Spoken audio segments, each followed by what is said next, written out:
जिस तरह हम ह्यूमंस की फीलिंग्स ही कंट्रोल कर रही होती हैं हमारे बाहर के एक्सप्रेशंस को, मतलब हमारे अंदर क्या चल रहा है वही हमारा चेहरा दिखा रहा होता है। सिमिलरली अर्थ के इंटीरियर में क्या हो रहा है वही बताता है अर्थ का सरफेस कैसा होगा। तो हेलो एवरीवन, वेलकम बैक। मैं हूं राघवेंद्र, आपका mentor for general studies. Welcome to GS rankers Adda. आज हम लोग देखेंगे अर्थ के इंटरनल स्ट्रक्चर के बारे में। ठीक है, तो बिना देरी के शुरू करते हैं। ये हमारी सक्सेस सीरीज है जिसमें हम लोग देखेंगे वो इंपॉर्टेंट टॉपिक्स जो आपके एग्जाम्स में पूछे जाते हैं। इस चैप्टर के एंड में हम लोग ये जान जाएंगे कि इंपॉर्टेंट टॉपिक्स क्या क्या हैं, प्लस ये जान जाएंगे इंपॉर्टेंट एमसीक्यूज जो कि एग्जाम में पूछे गए हैं। तो शुरू करते हैं। चलो, अगर हम सिंपल देखें, अर्थ और अनियन सिंपल एक तरीके से रिलेटेबल है। जैसे अर्थ की कई सारी लेयर्स हैं, सिमिलरली अनियंस की कई सारी लेयर्स हैं, हमको पता है। जैसे अनियन की टॉप लेयर जो होती है बहुत पतली होती है, राइट, ये सबको पता है। देखो सिंपल चीज हम सबको पता है, हम लोग बचपन से पढ़ते आ रहे हैं। अर्थ की 3 लेयर्स होती है, क्रस्ट, मेंटल, कोर। बस अब ये समझो उसके अलग अलग लेवल में पढ़ना है ना भाई। अब आपके लेवल का क्या है वो आज हम लोग देखेंगे। फिलहाल अब देखो, ध्यान से देखो, जैसे अर्थ की अनियन के ऊपर जो पतली सी लेयर होती है, that thin layer is reality the crust. वो हमारी क्रस्ट है जिसके ऊपर हम लोग रह रहे हैं, ठीक है, जिसको हम लोग क्या कहते हैं। उसके बाद देखोगे मेंटल, फिर आता है कोर। कोर क्या होता है? कोर एकदम सेंटर होता है, राइट। कोर क्या होता है? Core is the centre of the अर्थ, जिसके बदौलत ये धरती जैसी है। यानी अगर आप कहा जाए, जैसे हम बोलते ना, हम जैसे अंदर से होंगे, जैसा मन वैसा तन, सिंपल वैसे ही जैसा कोर जैसा मेंटल वैसी अर्थ। समझ गए? क्योंकि मेंटल ही है जो कि आप देख रहे हो, मेंटल और कोर ही है जो कि अर्थ के सरफेस को या अर्थ के स्ट्रक्चर को क्या कर रही है, कंट्रोल कर रही है या बना रही है। ठीक है, तो वही आजकल देखेंगे। इंटरनल स्ट्रक्चर में देखा जाए तो सबसे पहले हमको पता है कि क्रस्ट, फिर आता है तुम्हारा मेंटल, फिर आता है कोर। अब क्रस्ट में क्या है? क्रस्ट में देखो, हमको पता है कि क्रस्ट को आउटर लेयर बोलते हैं, राइट। इसको हम लोग परपट्टी भी बोलते हैं, राइट, भूपरपट्टी जिसको कहते हैं, लाइक क्रस्ट। अब इसकी थिकनेस क्या होती है? 5 to 70 किलोमीटर होती है। अब 5 to 70 किलोमीटर है, यानी 5 किलोमीटर कहां होगी? बहुत थिन कहां पे होगी? ऑब्वियसली किस में होगी? ओशियन में होगी। अगर हम बात करें, ऐसे देखा जाए कि अगर दिस इज योर, ये आपका क्या है? ये आपका सरफेस है, राइट, क्रस्ट है ना, और ये अर्थ का सरफेस है। तो यहां पे जो अर्थ की लैंड होगी, लैंड एरिया जो होगा, वो तो आपका 70 किलोमीटर हो सकता है। बट वेयर, जब हम बात कर रहे होंगे किसकी? वाटर की, ओशियंस की, राइट। ये पानी से भरा हुआ है and this is what we call as ocean. अगर ये ओशियन है,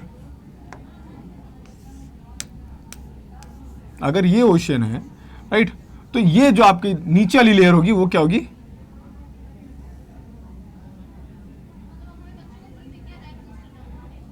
this is what we call as ocean. और अब बात करें क्या, ये है आपकी, ये आपकी क्रस्ट है जो कि 5 किलोमीटर होगी। ये आपका सिंपल, अगर हम सिंपल बात करें तो ये है आपका क्रस्ट जो कि 70 किलोमीटर कहां पे होगा? लैंड पे होगा, ठीक। 5 किलोमीटर कहां होगी? ओशियनिक क्रस्ट जिसको बोलते हैं। अगर हम इसको सिंपल तरीके से देखा जाए तो this is what we call as earth का इंटरनल स्ट्रक्चर। ये आपका क्रस्ट हो गया, ये आपका मेंटल हो जाएगा, और यहां पे आप देखोगे आपका कोर। समझ गए? तो ये है आपका क्रस्ट जो कि ऊपर की लेयर में है। अब इसमें क्या क्या पाया जाएगा? सिंपल चीजें, इसमें हम लोग देखते हैं कॉन्टिनेंटल क्रस्ट किसको बोलते हैं, जो कि हम लोग जिसकी हम बात कर रहे थे, जिसमें कॉन्टिनेंट्स हैं, right. They are thick, they are less dense. Common sense है, जब डेंस, देखो जो लेस डेंस होता है, जिसकी डेंसिटी कम होती है, वो ऊपर तैरता है, ये हम सबको पता है। तो जब शुरुआत में जब अर्थ बन रही थी तो पूरा अर्थ ज्वालामुखी से बना हुआ था, ये सबको पता है। अब जो ज्वालामुखी का जो पार्ट जो कि सिलिका विलिका कंटेन कर रहा था, जो कि बहुत हल्का था, वो ऊपर तैरने लगा, राइट। जब वो ऊपर आ गया तो जब वो बाद में सॉलिडिफाई हुआ, वही क्रस्ट बन गया। दैट मींस उसकी डेंसिटी क्या होगी? सबसे कम होगी। That is what we are saying कि ओशनिक क्रस्ट क्या होगा? थिकर होगा और लेस डेंस होगा। बट ओशनिक क्रस्ट क्या है? वो उससे थिन है, पतला है। हम लोगों ने देखा ना भाई, उसकी ये थिकर है 70 किलोमीटर, ये कितना है? 5 किलोमीटर। ये थिन है बट वो थिक है। अब याद रखो, बट ये क्या है? ये लेस डेंस है और वो ज्यादा डेंस है। वो ज्यादा डेंस है, डेंसिटी ज्यादा थी, वो नीचे रह गया, ठीक है। अब बात करें सियाल क्या है? कंपोजिशन क्रस्ट की बात करें तो मेन कंपोनेंट क्या होता है? Silica and aluminium, right. तो sial is the main component of crust. तो यहां पे आपने देखा sial, right. This layer is where we live, ये हमको पता है, ठीक है। और it is a part of lithosphere. अब लिथोस्फीयर क्या होता है? एग्जाम में सीधा क्वेश्चन पूछा जाता है यहाँ पे कि लिथोस्फीयर क्या कंटेन करता है या लिथोस्फीयर में क्या क्या कंप्राइजेस होते हैं। अब कॉमन सेंस से अगर देखा जाए तो क्रस्ट और अपर मोस्ट मेंटल की बात हो रही है, तो यानी देखो हम लोग ने अभी तक ये पढ़ा कि भाई this is what we called as internal structure of earth. अगर हम देखें ये इंटरनल स्ट्रक्चर ऑफ अर्थ है जिसमें उन्होंने ये बोल दिया ये क्या है, क्रस्ट है, ठीक है, ये क्या है, मेंटल है, ठीक, और ये क्या है, कोर। बट जो मेंटल की अपर लेयर होगी और जो क्रस्ट होगा उन दोनों को मिला के क्या बनाया जाएगा, लिथोस्फीयर। जैसे फॉर एग्जांपल यहां तक आपका क्रस्ट है, ठीक है, और इस ऊपर की एक लेयर को, ऊपर की लेयर को मिला लो, ठीक है, देन दैट विल बी, तब वो क्या हो जाएगा, तब उसको हम लोग क्या बोलेंगे, लिथोस्फीयर। क्या बोलेंगे हम लोग, लिथोस्फीयर। ठीक है, समझ गए। तो लिथोस्फीयर क्या होती है, क्रस्ट और मेंटल की अपर लेयर को हम लोग बोलते हैं लिथोस्फीयर। ठीक है, आई होप समझ में आया होगा। अब बात करें, ये हो गया आपका क्रस्ट। अभी हम लोग देखेंगे इसके एमसीक्यूज क्या होते हैं। जैसे फॉर एग्जांपल अगर इसमें देखा जाए, इस डायग्राम में देखो तो ये क्या है, ये भाई कॉन्टिनेंटल क्रस्ट है, देखो कितना चौड़ा है, राइट।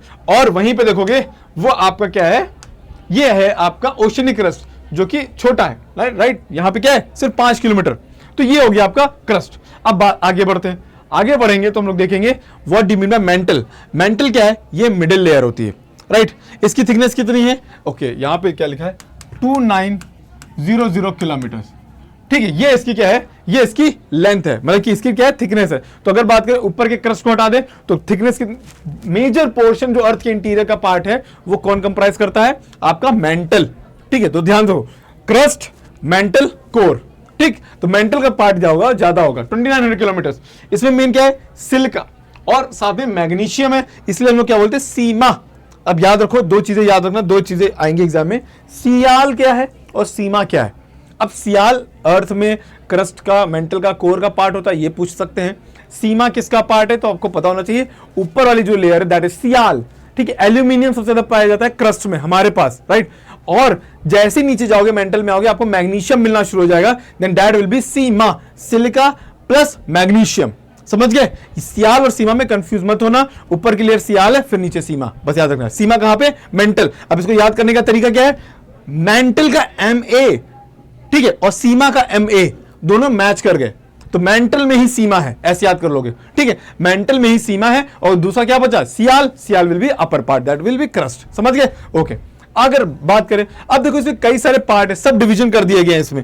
कौन कौन से, जैसे इसमें अपर, एक अपर मेंटल होता है जिसमें अपर मेंटल प्लस क्रस्ट मिला के क्या बना रहे थे, लिथोस्फीयर बना रहे थे। ठीक है, एक और क्या होता है, एक होता है एस्थेनोस्फीयर। एस्थेनोस्फीयर क्या होता है, ये सेमी मोल्टन पार्ट होता है और ये हेल्प करता है हमारी प्लेट मूवमेंट में। जब लोग प्लेट टेक्टोनिक पढ़ेंगे तो वहां पे देखेंगे, बस याद रखना, प्लेट मूवमेंट में हेल्प कौन करता है, एस्थेनोस्फीयर करता है। वो किसका पार्ट है, वो मेंटल का पार्ट है। ठीक है, अब देखो उसके नीचे जो होता है that is called lower mental. ठीक है, समझ गए, दैट इज लोअर मेंटल। तो यहां पे 3 पढ़ लिए हम लोगों ने, अपर मेंटल, एस्थेनोस्फीयर और लोअर मेंटल। अब कन्वेक्शन करंट जो होती है, convection current in the mental, जो मेंटल में कन्वेक्शन करंट होती है, कन्वेक्शन करंट क्या होती है, देखो मैं बताता हूं, सिंपल टर्म है। देखो आप SSC के लेवल पे देखा जाए तो बहुत ज्यादा नहीं है, बट ये याद रखो, मेंटल की वजह से क्या होता है, जो हॉट मैग्मा होता है, जो हॉट मैग्मा होता है वो क्या करता है, ऊपर उठ रहा होता है। जैसे फॉर एग्जांपल ये आपका क्रस्ट, ठीक है, दिस इज योर मेंटल। और मेंटल में क्या होगा, यहां पे जो हॉट मैग्मा होगा वो ऊपर उठता है, ऊपर टकराता है, ठीक है, और फिर ऐसे यहां पे प्रेशर करके इधर मुड़ जाता है, राइट। ये इसकी क्या है, कन्वेक्शन करंट है, और फिर नीचे आ जाएगा, जैसे ठंडा होगा दूर जाके फिर नीचे आ जाएगा। तो ये क्या है, ये कन्वेक्शन करंट है, जिसमें हम बात करें, जिसकी वजह से आप देखते हो कि आपकी जो प्लेट टेक्टोनिक, अब यहाँ पे जो प्लेट्स होंगी वो क्या करेंगे, मूव करना शुरू करेंगे। प्लेट्स जो होंगी, यहाँ पे जो प्लेट्स होंगी, एक अगर ये इधर एक दूसरे दूर भगाएगा तो क्या हो जाएगा, दोनों के बीच गैप बनेगा और वहां से वॉल्केनो ऊपर आ जाएगा। ठीक, वहां पे आपको शील्ड वॉल्केनो दिखेंगे, ठीक है, जहां पे डाइवर्जेंट प्लेट्स हो रही होंगी, मतलब एक दूसरे से दूर जा रही होंगी। कन्वर्जेंट में क्या होता है, कन्वर्ज हो रही होंगी, तो एक प्लेट जो भारी होगी वो कहां जाएगी, वो नीचे जा रही होगी, राइट, और हल्की प्लेट ऊपर जा रही होगी, या फिर दोनों आपस में टकरा रही होंगी तो फोल्ड माउंटेन्स बना रहे होंगे। याद रखो, कन्वेक्शन करंट कहां से शुरू होती है, मैग्मा से। ये एमसीक्यू में पूछा जाता है, बाकी आपका थ्योरी आता नहीं, तो आपको बस इतना समझना है। समझ गए, चलो ये हो गया। अब बात करते हैं, ये हो गया आपका वोल्केनिक एक्टिविटीज हो गई, अर्थक्वेक हो गया, ये सब क्या है, ये सब कन्वेक्शन करंट का ही पार्ट है, कन्वेक्शन करंट का ही पार्ट है। ठीक है, जहां पे हल्का सा गैप पाया और वो फिशर पाके, मतलब प्रेशर डिफरेंस पाके वो तुरंत बाहर निकल के चला जाएगा, then that will be volcano. समझ गए? तो ये आपने देख लिया कन्वेक्शन करंट के 3 वो क्या कहते हैं उसके कॉजेस। ठीक, चलो अब आगे देखते हैं। अब आता है सोर्सेज ऑफ इंफॉर्मेशन। हमें कैसे पता चलेगा कि अर्थ के इंटीरियर में चल क्या रहा है, राइट? कौन कौन से सोर्सेज है जो हमको बता रहे हैं कि अर्थ के इंटीरियर में क्या है? तो उसमें पहला क्या है? Seismic waves. आपको पता है सीज्मिक वेव का मतलब क्या होता है? हम लोग किसकी बात कर रहे होते हैं? हम लोग बात कर रहे होते हैं आपकी अर्थक्वेक्स की, राइट? दूसरा क्या है? आपका वॉल्केनोस। तीसरा क्या है? ड्रिलिंग। चौथा क्या है? आपका अर्थक्वेक। और पांचवा क्या है? आपका मैग्नेटिज्म। ये सारे सोर्सेज हैं जो कि बता रहे हैं अर्थ के इंटीरियर में क्या चल रहा है। ठीक है, समझिए। अब देखो, कॉमन सेंस है। जैसे हम लोग बात कर रहे होते हैं कि फॉर ए ह्यूमन, हमको पता चलता है कि भाई वो इंसान कैसे बिहेव करेगा, तो पूछते ना कि भाई आज इसका दिन कैसा था। सोर्सेस, इसके फ्रेंड से पूछो, इसके पापा से पूछो, इसके फैमिली वाले से पूछो, तब उसको पता चलेगा इसका बिहेवियर में इतना चेंजेस क्यों आ रहे हैं। ठीक है, तो उसी तरीके से अर्थ के अंदर जो भी चेंजेस आ रहे होंगे, आपको आज बहुत बढ़िया माउंटेन दिख रहा है, आप एक जगह आपने देखा कि हिमालय बहुत सुंदर है, नेपाल बहुत सुंदर है, बट अचानक से नेपाल में ऐसा क्या हुआ कि नेपाल में भूकंप आ गया, पूरा नेपाल बर्बाद हो गया। क्यों हो रहा है? बिकॉज ऑफ इंटरनल चीजें जो हो रही हैं, उसमें इंटरनल स्ट्रक्चर में कुछ तो चेंजेस हो रहे होंगे, वो भी हम लोग आगे पढ़ेंगे। अभी के लिए ये देखते हैं कौन कौन से सोर्सेज हैं, राइट? सोर्सेज क्या है? जो कि ये बता रहे हैं कि अर्थ जो आज आपको ऐसे दिख रही है वो ऐसी क्यों है।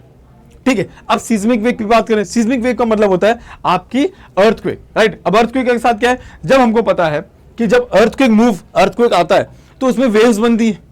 अगर वेव्स सिंपल एक ही तरीके का स्ट्रक्चर होता अंदर का, तो वेव क्या करती? टू एंड फ्रो मूव कर रही होती। बट याद रखो, वेव्स कभी भी टू एंड फ्रो मूव ही नहीं कर रही हैं। जैसे for example this is your earth, तो वेव जो है वो अपना हमेशा डायरेक्शन क्या कर रही है? चेंज कर रही है। यहां से अर्थक्वेक आया, जाना चाहिए था ऊपर, बट हो क्या रहा है? वो यहां जाके डिफ्लेक्ट करके इधर जा रही है, वो यहां आके डिफ्लेक्ट करके इधर जा रही है। दैट मीन्स अंदर क्या है? कुछ तो ऐसा है जो उन वेव्स को अलग अलग भेज रहा है। अब वो क्या है? अर्थ के अंदर के रॉक्स। अब वो क्या है? देखो, एक लेयर से एक डिफरेंस मीडियम से दूसरे मीडियम में जाओगे। हम लोग ने रिफ्रैक्शन में पढ़ा है कि अगर आप डेंसर से रेयर में जाओगे तो आपका डायरेक्शन चेंज हो जाएगा, पढ़ा है कि नहीं? सिमिलरली ऐसा यहां पे होता है अर्थ के इंटरनल स्ट्रक्चर में, रिफ्रैक्शन जो हम लोग ने पढ़ा था। सिमिलरली अगर डेंसर मीडियम होगा तो डेंसर से रेयर जाएगा तो फिर भटक जाएगी, सॉलिड से लिक्विड में जाएगा तो भटक जाएगी, लिक्विड से क्या होगा? मॉल्टन में जाएगा तो इधर उधर डिफ्लेक्ट हो जाएगी। यानी कि अर्थ के अंदर के जो रॉक्स हैं वो एक जैसे नहीं है। ये आपके किसने बताया? आपके अर्थक्वेक ने बताया। ठीक, चलो अगला क्या था? अगला था आपका वॉल्केनोस। अब कॉमन सेंस वॉल्केनोस क्या कर रहे हैं? अर्थ के डीप इंटीरियर से रॉक, जो मॉल्टन रॉक है, उनको बाहर निकाल रहे हैं। जब मॉल्टन रॉक को बाहर निकाल रहे हैं तो कॉमन सेंस है अर्थ के अंदर के जो मिनरल्स हैं वो बाहर आ रहे हैं। हम सीधे उसके लेबोरेटरी चेक करवाएंगे, ये पता चलेगा कि अर्थ के इंटीरियर के अंदर रॉक्स कौन कौन से, नए मेटल्स पता चलेंगे, नए मिनरल्स पता चलेंगे। दैट मींस आपका जो वॉल्केनो है वो क्या है? एक सोर्स है अर्थ के इंटीरियर के लिए। ठीक, अब तीसरे की बात करें, ड्रिलिंग। अब ड्रिलिंग क्या है? कॉमन सेंस है, अगर हम ड्रिल करेंगे, ड्रिलिंग में क्या है? हम लोग ने सबसे डीपेस्ट जो ड्रिल किया वो 12 किलोमीटर का किया है, जो कि रशिया में, राइट? वो क्या कर रहा है? इससे हमको पता चलता है अर्थ के इंटीरियर के बारे में, क्योंकि एक्सट्रीम टेम्परेचर, एक्सट्रीम प्रेशर है। अब जब एक्सट्रीम टेम्परेचर, एक्सट्रीम प्रेशर है तो कॉमन से ज्यादा ड्रिल कर भी नहीं पाओगे। बट उस 12 किलोमीटर की ड्रिल में भी हमको बहुत सारी चीजें पता चल चुकी अर्थ के इंटीरियर के बारे में। ठीक, ये हो गया। अर्थक्वेक, अर्थक्वेक भी वही बता रहा है। अर्थक्वेक भी हमको वही चीज बताता है कि भाई अर्थ के अंदर जो स्ट्रक्चर्स हैं वो कैसे हैं? सिमिलर नहीं है, होमोजीनियस नहीं है कुछ भी। अर्थ बिल्कुल भी होमोजीनियस नहीं है। एक रॉक जो एक जगह पाया जाएगा दूसरी जगह बिल्कुल नहीं पाया जाएगा, ये याद रखिए। और अगर पाया गया तो डेंसिटी अलग होगी। डेंसिटी अलग होगी, सिंपल देखो, अगर डेंसिटी अलग होगी तो वहां की वेव्स अलग हो जाएंगी, यानी कि वहां का स्ट्रक्चर अलग हो जाएगा। अब इसका एग्जांपल देखो, एग्जांपल ऐसे लो, हिमालयाज और आपके डेक्कन प्लेट्यू, या आप समझो अक्सर आपने कब पढ़ा है कि लैंडस्लाइड हुई है डेक्कन प्लेट्यू में? कभी पढ़ा है? पहाड़ तो वहां पे भी है, बट आपके सारे के सारे लैंडस्लाइड हिमालयाज में क्यों आ रही है? बिकॉज उस माउंटेन के बनाने में जो स्ट्रक्चर, जो मिट्टी, जो सॉइल इस्तेमाल हो रही है, मतलब कि जो जिस सॉइल से वो बने हैं वो कैसी हैं? अलग अलग है। आपके जो डेक्कन प्लेट्यू की हैं वो कैसी है? हार्ड रॉक है। हार्ड रॉक होने की वजह से वो टूटेंगी नहीं, वो कभी, वो इग्नियस रॉक है भाई, वो ज्वालामुखी के टाइट होकर बनी है। ज्वालामुखी जब आपका मॉल्टन मैग्मा या लावा जो हो गया वो जब सॉलिडिफाई हो गया, then that rocks were made, right? वो सॉइल तब बनी, ब्लैक सॉइल। बट वहीं पे आपके जो हिमालय की सॉइल है वो कैसी है, सेडिमेंट्री है, सेडिमेंट्स है, छोटे छोटे मिट्टी के टुकड़े हैं, वो क्या होंगे, जैसे पानी आएगा बह जाएंगे जब तक अगर उनको कोई पेड़ पकड़ के ना रखे। That is why afforestation is जरूरी इन हिमालयास। समझ गए, ये पॉइंट समझ में आया। यानी कि इंटरनल स्ट्रक्चर क्यों इंपॉर्टेंट है, ताकि धरती पे सब कुछ बना रहे जैसे बना है, ठीक है। बाकी तोड़ना वोड़ने का काम तो धरती का ही है, नेचर का काम ही है चेंज होना, ठीक। चलो फाइनल, मैग्नेटिज्म। मैग्नेटिज्म भी ये बताता है कि अर्थ का स्ट्रक्चर कैसा है। क्यों, क्योंकि जैसे जैसे मैग्नेटिक फील्ड चेंज होती है अर्थ के, आप देखोगे अर्थ में बहुत सारी चेंजेस आने शुरू हो जाते हैं जब मैग्नेटिज्म, ठीक है। और याद रखो, earthquake, drilling, volcano, seismic wave, यहां से एमसीक्यू पूछा जाता है कि इनमें से कौन सा ऐसा है जो कि अर्थ के इंटीरियर को बताने का सोर्स है, ठीक। समझ गए, चलो आगे देखते हैं। आई होप यहां तक समझ में आ गया होगा। अब बात करते हैं कोर की। कोर जो है आपका इनर मोस्ट है। अब उसमें क्या होता है, निफे। निफे मतलब क्या होता है, निफ, NI फॉर निकल, FE फॉर फेरस यानी आयरन। तो ये दो चीजें पाई जाती हैं किसमें, आपके कोर में। अब याद करो, this have a very high temperature, 6000 degree Celsius से भी ज्यादा का टेम्परेचर कहां होता है, आपके कोर में होता है। अब इसमें हम लोगों ने क्या किया, दो हिस्सों में बांट दिया, आउटर कोर और inner core, right. Outer core कैसा होता है, लिक्विड होता है, और इनर कोर कैसा होता है, सॉलिड होता है, वो उसी में घूम रहा होता है। उसी के घूमने से, for example this is your outer core जो कि लिक्विड है, this is your inner core जो कि सॉलिड है, वो इसी में ऐसे ऐसे क्या कर रहा है, ऐसे ऐसे घूम रहा है। उसी के घूमने से क्या होता है, अर्थ की मैग्नेटिक फील्ड जनरेट हो रही है, जो कि अर्थ को सोलर रेडिएशन से बचा रही है। सोलर जब आप देखते हो सोलर फ्लेयर्स आती हैं, मतलब एक हल्का सा धमाका हुआ सन में, और देखते हो सोलर बूम, एक तरीके से पूरी फ्लेयर्स आ जाती हैं किसकी तरफ, अर्थ की तरफ। उनको कौन बचा रहा है, यही मैग्नेटिक फील्ड बचा रही है। वो किससे बन रही है, अर्थ के जो आउटर कोर है और इनर कोर है, दोनों के मूवमेंट से जनरेट हो रही है। समझ गए, ये एक था पॉइंट। चलो वही लिखा है, the movement of molten iron in the outer core creates the earth magnetic field. वही चीज हम लोग पढ़ रहे थे, समझ गए। तो हम लोग ने ये पढ़ लिया क्रस्ट, मेंटल, कोर, ठीक है। निफे क्या होता है, सियाल क्या होता है, सीमा क्या होता है, ये समझ गए। अब याद रखो, हम लोग ने ये पढ़ लिया था कि अर्थ का स्ट्रक्चर, हमें पता है क्रस्ट है, ठीक है, मेंटल है और कोर है। जो सबसे इंपॉर्टेंट है वो है डेप्थ, मतलब कि क्या है, हमको पता है सबसे पतली, एक क्वेश्चन और आता है, थिनेस्ट लेयर ऑफ अर्थ, तो वो क्या होगा, क्रस्ट होगा। अब याद रखो, यहां से एक और चीज जो पूछी जाएगी, क्रस्ट के साथ क्या है, क्रस्ट इज सियाल, मेंटल का MA, तो ये हो जाएगा सीमा, एंड दैट इज निफे। यहां से एमसीक्यू पूछा जाता है अक्सर। चलो आगे देखते हैं। अब forces acting on the earth, भाई देखो, अर्थ स्टेबल नहीं है, अर्थ रेगुलरली चेंज हो रही है। आपके लिए एक सुनामी हो सकती है, आपके लिए डिस्ट्रक्शन हो सकता है। अर्थ क्या कर रही है, वहां पे नया क्रिएशन कर रही है। क्यों, क्योंकि वो जब सुनामी लाएगी तो कहीं से बहुत सारे डेबरीज लेके एक जगह भर देगी, या अपने साथ सब कुछ लेके चली जाएगी, और वो पूरा एरिया क्या हो जाएगा, प्लेन, और वो कहीं जाके स्टोर कर देगी। या कहीं से मिट्टी लेके आई और कहीं पे जाके स्टोर कर दिया। दैट मीन्स जो हमको लग रहा है हैवॉक, एक तरीके से क्या है कि भाई disaster, but earth is something changing, right. Earth अपने आप को चेंज कर रही है, बदल रही है, और वो रेगुलरली चेंज करती रहती है। हम चाहे रोक पाए चाहे ना रोक पाए, we can not stop nature, right. हम नेचर को नहीं रोक पाएंगे। सिमिलरली अब यहाँ पे क्या है, अर्थ को फॉर्मेशन में, अर्थ के बनने में कई सारे प्रोसेस हैं जो कि काम कर रहे हैं, मल्टीपल फोर्सेस हैं। याद रखना, जैसे हम एज अ ह्यूमन, हमारे ऊपर बाहर से एक्सटर्नल और इंटरनल दोनों फोर्सेस होते हैं। जब सब साथ में काम कर रहे होते हैं तब हम उस तरीके से बिहेव करते हैं, राइट।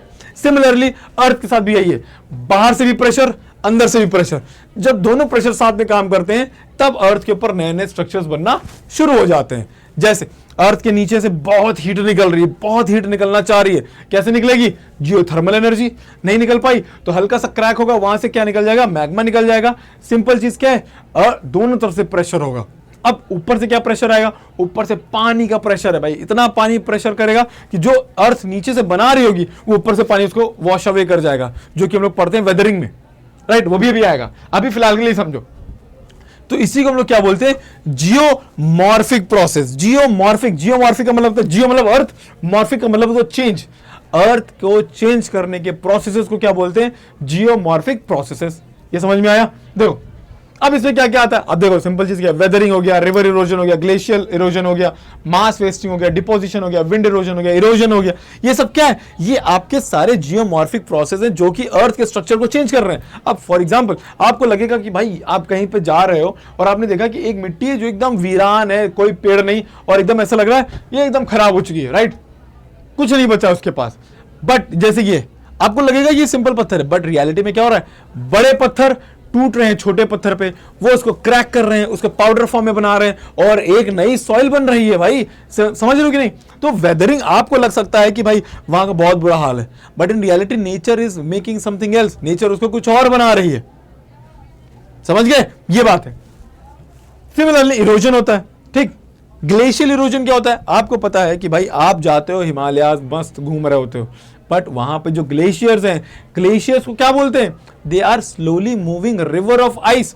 वो मूव कर रही होती है, जब मूव करेगी तो नीचे से वो क्या करती है, अपने साथ पत्थरों को लेके चलती है, इरोड कर रही है वो। देखो ऐसे होता है कि अगर फॉर एग्जांपल ये आपका ग्लेशियर मूव कर रहा है, राइट, यहां से क्या कर रहा है, मूव कर रहा है, तो अगर इसको 3D में देखा जाए तो अगर रियलिटी में ये आपका ग्लेशियर मूव कर रहा है, राइट, इस डायरेक्शन में, तो वो नीचे से क्या होगा, छोटे छोटे जो पत्थर होंगे, राइट, उनको भी क्या करेगा, अपने साथ लेके चलेगा। वो पत्थर, बड़े पत्थर छोटे पत्थर से टकरा रहे होंगे, ठीक है, टकराएंगे और उनको छोटे छोटे फॉर्म में कन्वर्ट करते चले जाएंगे।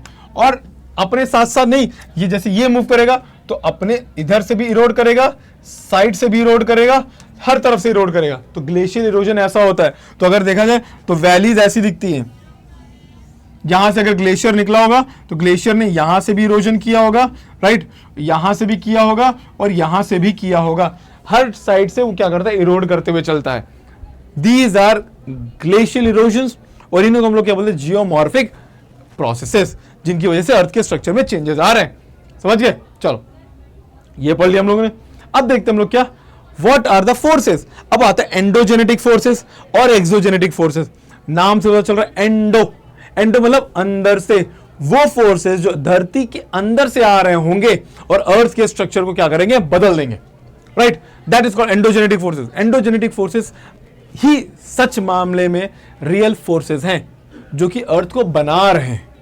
जैसे हम लोग बोलते हैं ना, आपके अंदर का एक्स फैक्टर क्या है, कैसे निकलेगा, सिमिलरली अर्थ के अंदर का एक्स फैक्टर क्या है, एंडोजेनेटिक फोर्सेस। वो क्या करते हैं, अर्थ को नए नए तरीके से चेंज कर रहे होते हैं। एकदम से प्रेशर निकाला, एकदम से क्या किया, कन्वेक्शन बेल्ट हुआ और प्लेट्स मूव की और वहां पे एक नया माउंटेन बन गया। समझ गए, वही चीज है। अब यार देखो एंडोजेनेटिक फोर्सेस में क्या लिखा है, दे आर द फोर्सेस जो कि डीप विद इन अर्थ आप देखते हो जनरेट होंगे और वो अर्थ के स्ट्रक्चर को क्या कर रहे होंगे, चेंज कर रहे होंगे।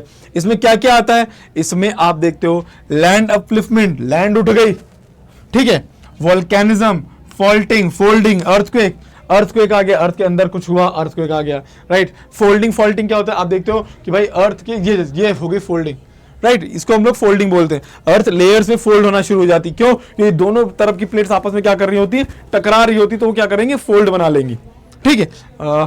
फोल्डिंग पता होगा, जैसे फॉर एग्जांपल, एक सेकंड रुको मैं तुम लोग को दिखाता हूं,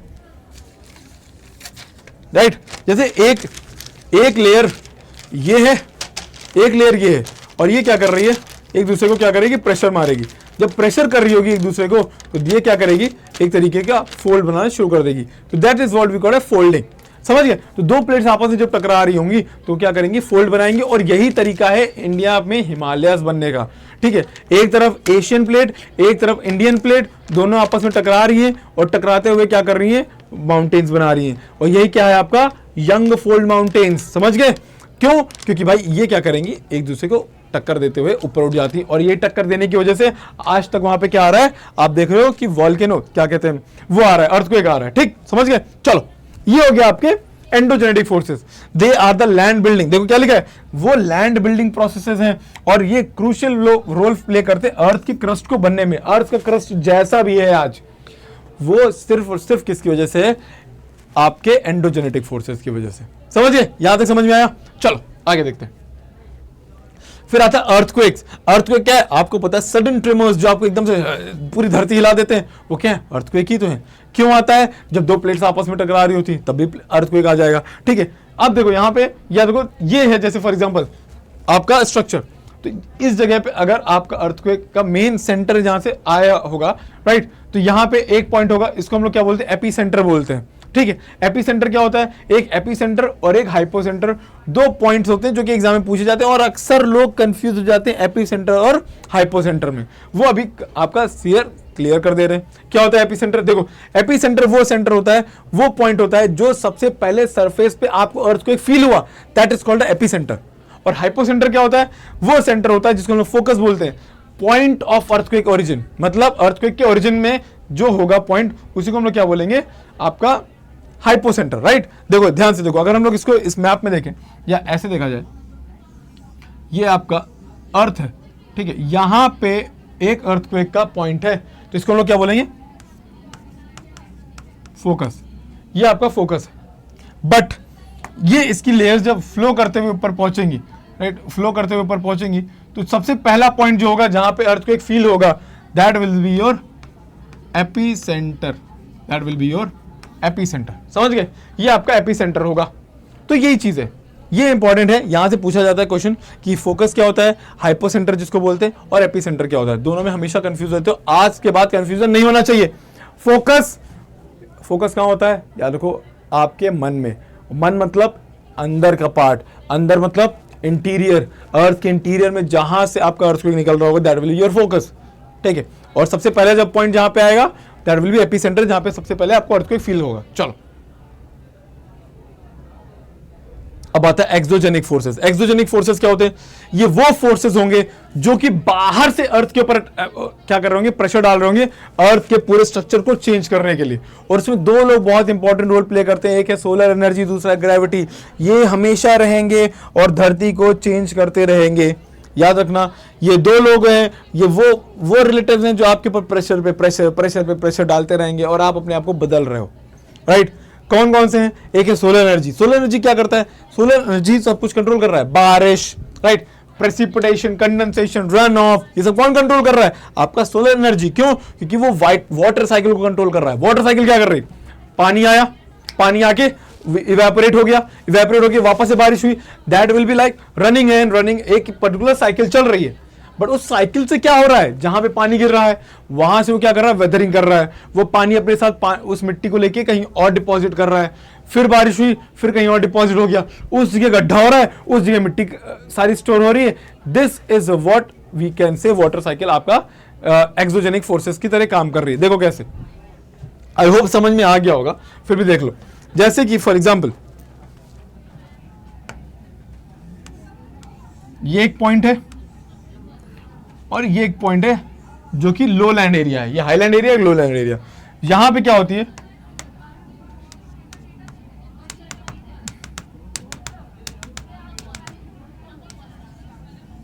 बारिश हो रही।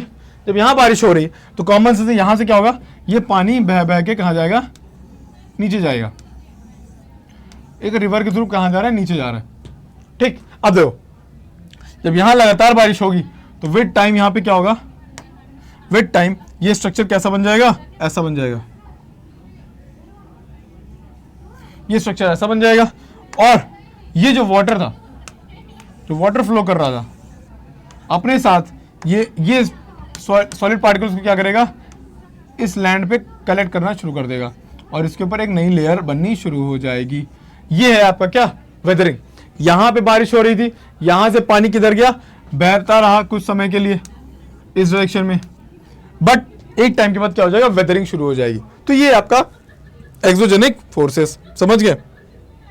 जो सोलर एनर्जी होगी, ग्रेविटी के साथ क्या है भाई, आपको पता है, जो हायर प्लेस पे होगा और जो लोअर प्लेस पे होगा, पानी हायर से लोअर जाएगा, अपने साथ क्या ले जाएगा, बड़े बड़े पत्थरों को भी लेके चला जाएगा। दैट मींस वो वेदरिंग भी कर रहा है, मास वेस्टिंग भी कर रहा है, अपने साथ चीजों को लेके भी जा रहा है, डिपोजिशन भी कर रहा है। ठीक है, that means solar energy and gravity are the two important exogenic forces जो कि अर्थ के स्ट्रक्चर को चेंज कर रहे हैं। यानी सोलर एनर्जी और ग्रेविटी दो चीजें हैं जो अर्थ के स्ट्रक्चर को क्या कर रही हैं, बदल रही हैं। समझ में आया है ना? चलो आगे देखते हैं। ये मैं हूं और मैं बैठा हुआ, मेरे सामने धरती क्या हो रही है, बदल रही है। कैसे? देखो, एक तरफ क्या हो रही है, वेदरिंग। वेदरिंग का मतलब क्या है, आप देखो कि ये ब्रेकडाउन हो रहा है। एक सिंपल चीज है, रॉक्स को क्या करेगी, बारिश तोड़ तोड़ के एकदम सिंपल फॉर्म में कन्वर्ट कर देगी। रिवर क्या करेगी, उसको इरोड करना शुरू करेगी, इरोड करके एक जगह पे आके डिपॉजिट कर देगी। ये हो गया आपका वेदरिंग, इरोजन और डिपोजिशन। ये समझ में आया? एक्सोजेनिक फोर्सेस, बहुत सिंपल तरीका है ये, है कि नहीं? कि भाई एक तरफ क्या हुआ, एक तरफ बारिश हुई, उसने वेदरिंग किया, वेदरिंग करने के बाद वो इरोजन हुआ बारिश के पानी के साथ, जहां पे जाके स्टोर हो गया वहां डिपोजिशन हो गया। ये हो गया एक। दूसरा क्या है, विंड एक्शन, हवा इतनी तेज चली कि वो पूरी एरिया की मिट्टी को लेकर उड़ के चली गई, डिपोजिशन हो गया, इरोजन एंड डिपोजिशन दोनों हो गया। ठीक है। सिमिलरली वेव, वेव जब कहीं पे जाएंगी वहां से मिट्टी को लेके आ जाएंगी और जहां पे कहीं और जाके मिट्टी को रख स्टोर कराएंगी या कहीं पे जाके डिपॉजिट कराएंगी। ये हो गया वेव इरोजन। फिर आता है ग्लेशियल एक्शन, जो ग्लेशियर्स हैं आपस में जब मूव कर रहे होंगे तो वो अपने साथ क्या लेके जाएंगे, मिट्टी के टुकड़े लेके जाएंगे। समझ गए? ओके। अब आता है वॉल्केनो। वॉल्केनो क्या है? वॉल्केनो इज एन ओपनिंग या वेंट है जहां पे आप देखते हो अर्थ के क्रस्ट पे, जहां पे डीप डाउन आप देखते हो लावा जो होती है, मैग्मा जो होता है वो ऊपर आता है। याद रखना, सिर्फ मैग्मा बाहर नहीं आता है, उसके साथ क्या आता है, गैसेस भी आती हैं और एशेस, राख भी आता है। याद रखना, अगर कभी एमसीक्यू में पूछा जाए वॉल्केनो कंप्राइजेज ऑफ, तो खाली मैग्मा और गैसेस और एश लिख के आया तो खाली मैग्मा पे टिक करके आना, all of the above will be the correct answer. समझ गए? चलो। और it is mainly cause the endogenic internal forces, हमको पता ही है ना? ये आपका वॉल्केनो है। आगे देखिए टाइप्स ऑफ वॉल्केनो। एसएससी के लेवल पे आप देखो सिर्फ इंपॉर्टेंट क्वेश्चंस ऐसे आते हैं भाई। एक्टिव वॉल्केनो क्या होता है, डोरमेंट वॉल्केनो क्या होता है, एक्सटिंक्ट वॉल्केनो क्या होता है। एक्टिव वॉल्केनो क्या होता है, वो वॉल्केनो जो कि करंटली क्या है, इरप्ट कर रहा होगा या फिर किसी भी समय इरप्ट कर जाएगा। सबसे बड़ा एग्जांपल क्या है, माउंट एटना या मोना लोआ, वो भी एक एग्जांपल है। डोरमेंट वॉल्केनो क्या है, ये वो है जो कि कई समय तक अभी तक इरप्ट नहीं हुआ है, बट उसके चांसेस हो सकते हैं कि एक समय बाद वो इरप्ट हो जाए। ठीक। एक्सटिंक्ट वॉल्केनो क्या है, अब देखो एक्सटिंक्ट वॉल्केनो वो है कि इसमें बहुत समय से इरप्शन नहीं हुआ है, बट नेचर को कोई रोक नहीं सकता। तो आई गेस हम लोग ने कुछ चीजें पढ़ ली, कुछ चीजों में हम लोग ने क्या क्या देख लिया कि भाई what are the internal structure of the earth, crust mantle core, जल्दी से रिवाइज कर लेंगे।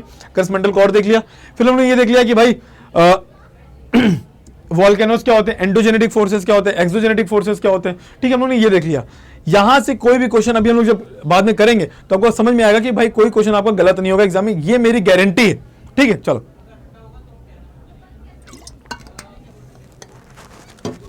ओके आगे देखें।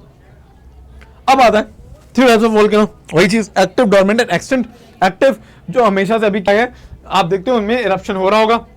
डोरमेंट जो कि आने वाले समय में हो सकता है एक्टिव हो जाए। एक्सटिंक्ट जो कि आप देख रहे हो कोई चांसेस नहीं है इनके ब्लास्ट होने का। ये हो गया। लास्ट टॉपिक एक और है जिसमें लोग ये देखेंगे based on the shape, volcanoes किस शेप के होते हैं, शील्ड वोल्केनो, कंपोजिट वोल्केनो और सिंडर वोल्केनो।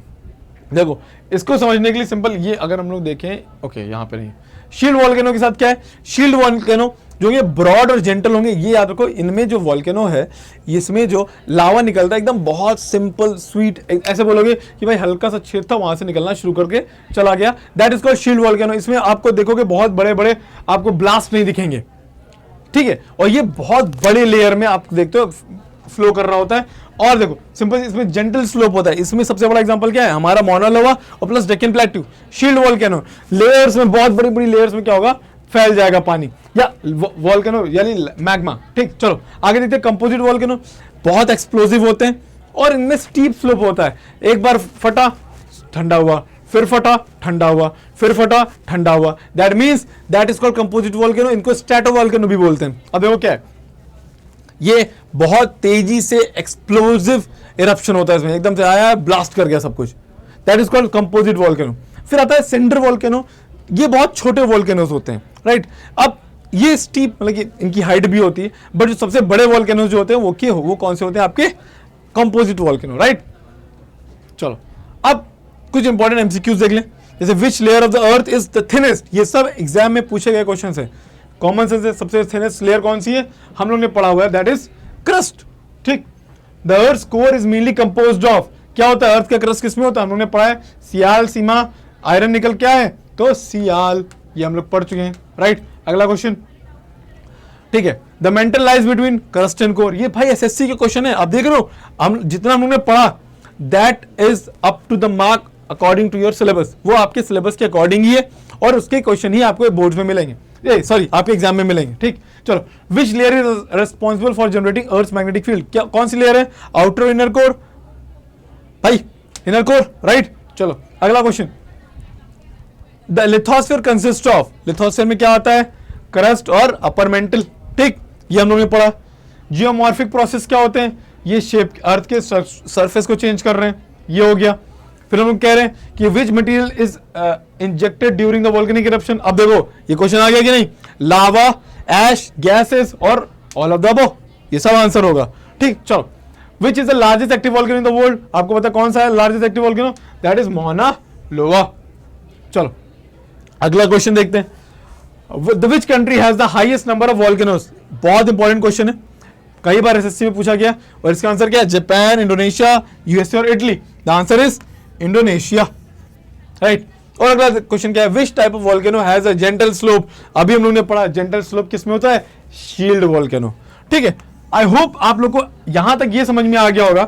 हम लोग ने अर्थ के आज हम लोग ने देख लिया अर्थ का इंटरनल स्ट्रक्चर क्या होता है, हम लोग ने देख लिया कौन कौन से फोर्सेज हैं जो कि एप्लीकेबल है अर्थ के स्ट्रक्चर को चेंज करने में, हम लोग ने देख लिया वोल्केनो कितने टाइप के होते हैं और वोल्केनो के कितने type according to the activeness plus according to their shape के अकॉर्डिंग। और हम लोगों ने कुछ इंपॉर्टेंट एमसीक्यूज भी देखे जो कि एसएससी में एग्जाम में पूछे जाते हैं। आई होप ये लेक्चर आपको हेल्पिंग होगा, आपको आगे जो भी टॉपिक्स मिलेंगे वो होंगे जो कि एसएससी में पूछे जाते हैं। तब तक के लिए पढ़ते रहिए और अपने फ्रेंड्स को ये चैनल के बारे में बताइए, सब्सक्राइब करिए और टेक केयर। Thank you.